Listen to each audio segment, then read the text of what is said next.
Assalamualaikum warahmatullahi wabarakatuh. Selamat siang teman-teman. Kenalkan, nama saya Helmaria Esras Jembing dengan NIM 2362-2010-52 dengan mata pelajaran Akuntansi Keuangan Menengah. Di sini saya akan menjelaskan tugas individu saya yang berjudul dengan ekuitas laba ditahan dan dividen atau pembagian dividen tunai, dividen saham, dividen properti, dan dividen likuidasi. Latar belakang. Pemilihan antara menyimpan laba atau laba ditahan atau membagikannya dalam bentuk dividen tergantung pada kebijakan perusahaan, kondisi keuangan, dan strategi pertumbuhan. Masing-masing bentuk dividen memiliki implikasi berbeda bagi perusahaan dan investor. Rumusan masalah. 1. Ekuitas. Pengertian ekuitas, komponen ekuitas. 2. Laba ditahan, pengertian laba ditahan, fungsi laba ditahan, faktor yang mempengaruhi laba ditahan. 3. Dividen, pengertian dividen, cara pembagian dividen. 4. Jenis-jenis dividen, yaitu ada 4. Pertama, dividen tunai, pengertian, karakteristik, akuntansi dividen tunai. 2. Dividen saham, pengertian, karakteristik, akuntansi dividen saham. 3. Dividen properti, pengertian, karakteristik, akuntansi dividen properti. 4. Dividen likuidasi, pengertian, karakteristik, akuntansi dividen likuidasi. 5. Kebijakan dividen, jenis kebijakan dividen, faktor penentu kebijakan dividen. Tujuan. Laba ditahan dan dividen memiliki tujuan yang berbeda namun saling melengkapi. Laba ditahan mendukung pertumbuhan perusahaan, sementara dividen menjadi bentuk apresiasi kepada pemegang saham atas kepercayaan dan investasi mereka. 1. Pengertian ekuitas.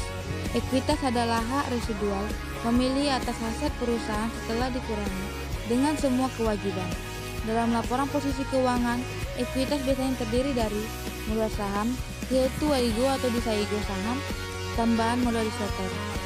2. Laba ditahan, komponen ekuitas hanya cadangan revaluasi, selisih, dan lain-lain. Komponen ekuitas, modal saham, yaitu nilai nominal saham yang diterbitkan kepada pemegang saham. Tambahan modalisator, yaitu selisih antara harga jual saham dan nilai nominalnya. Laba ditahan, yaitu akumulasi laba bersih perusahaan yang belum dibagikan kepada pemegang saham sebagai dividen. Cadangan lainnya yaitu seperti cadangan umum, cadangan revaluasi aset tetap, dan lain-lain. 2. Laba ditahan. Pengertian laba ditahan. Laba ditahan adalah bagian dari laba bersih yang tidak dibagikan sebagai dividen, tetapi disimpan oleh perusahaan untuk mendanai ekspansi, melunasi utang, atau sebagai dana cadangan. Fungsi laba ditahan sebagai sumber pembiayaan internal, nambah nilai perusahaan, meningkatkan kepercayaan investor, dan kreditor menjadi stabilitas keuangan. 3. Faktor yang mempengaruhi laba ditahan, yaitu kebijakan dividen perusahaan, kinerja keuangan, rencana ekspansi atau investasi, kebutuhan, likuiditas, ketentuan hukum atau perjanjian utang. 3. Dividen. Pengertian dividen. Dividen adalah pembagian keuntungan perusahaan kepada pemegang saham sebagai bentuk imbal hasil dan investasinya. Pembagian dividen biasanya ditentukan oleh rapat umum pemegang saham atau RUPS. 2. Syarat pembagian dividen.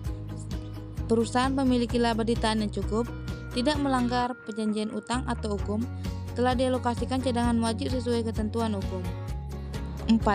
Jenis-jenis dividen. 1. Dividen tunai, cash dividen. Pengertian, yaitu dividen yang dibayarkan dalam bentuk uang tunai kepada para pemegang saham. Karakteristiknya yaitu merupakan jenis dividen paling umum, mengurangi kas perusahaan dan laba ditahan dikenakan bagi penerima dividen. C. Akuntansi dividen tunai. Contoh jurnalnya saat diumumkan, debit laba ditahan, kredit dividen yang harus dibayar. 2. Dividen saham atau stok dividen. Pengertian, yaitu dividen yang dibayarkan dalam bentuk saham tambahan bukan uang tunai. Karakteristiknya yaitu 1. Tidak mempengaruhi total ekuitas. 2. Mengubah komposisi ekuitas atau laba ditahan ke modal saham. 3. Menambah jumlah saham yang beredar. 4. tidak berdampak langsung pada kas perusahaan. C. Akuntansi dividen saham. Contoh jurnal, jika saham bernilai nominal Rp1.000 dan Rp10.000 saham dibagikan, debitnya laba ditahan dengan nominal Rp10.000, kreditnya modal saham dengan nominal Rp10.000. 3. Dividen properti atau properti dividen. Pengertian yaitu dividen yang dibayarkan dalam bentuk aset selain kas atau saham, misalnya barang, aset tetap, dan surat berharga. Karakteristiknya yaitu jarang digunakan, arus nilai wajar atau fair volume saat pembagian, dapat menyebabkan keuntungan atau kerugian jika nilai tercatat atas aset berbeda dengan nilai wajarnya. C. Akuntansi dividen properti. Langkah-langkahnya yaitu penyesuaian nilai wajar hasil pengakuan keuntungan atau kerugian pencatatan dividen. 4. Dividen likuidasi atau liquidating dividen. A. Pengertian. Dividen yang dibayarkan dari modal perusahaan, bukan dari laba, biasanya terjadi saat perusahaan dibubarkan atau dilikuidasi. B. Karakteristiknya yaitu mengurangi modal pemilik, tidak dianggap sebagai penghasilan bagi penerima, sering bersifat satu kali atau non-regular. C. Akuntansi dividen likuidasi. Contoh jurnalnya yaitu debit modalisator kredit kas. 5. Kebijakan dividen. 1.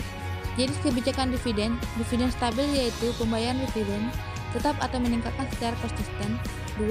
Dividen sisa yaitu dividen dibayarkan dari sisa laba setelah investasi terpenuhi. 3. Dividen konstan yaitu persentase tetap dari laba bersih sebagai dividen. 4. Dividen campuran yaitu kombinasi dividen tunai dan dari saham. 2. Faktor penentu kebijakan dividen yaitu profitabilitas perusahaan, kebutuhan dana untuk ekspektasi, stabilitas pendapatan, tingkat utang perusahaan, preferensi pemegang saham. Kesimpulan, laba ditahan merupakan bagian penting dari ekuitas yang dapat digunakan untuk mendanai operasi dan investasinya perusahaan. Dividen adalah bentuk pengembalian kepada pemegang saham, tetapi harus dibayarkan secara hati-hati agar tidak mengganggu stabilitas keuangan.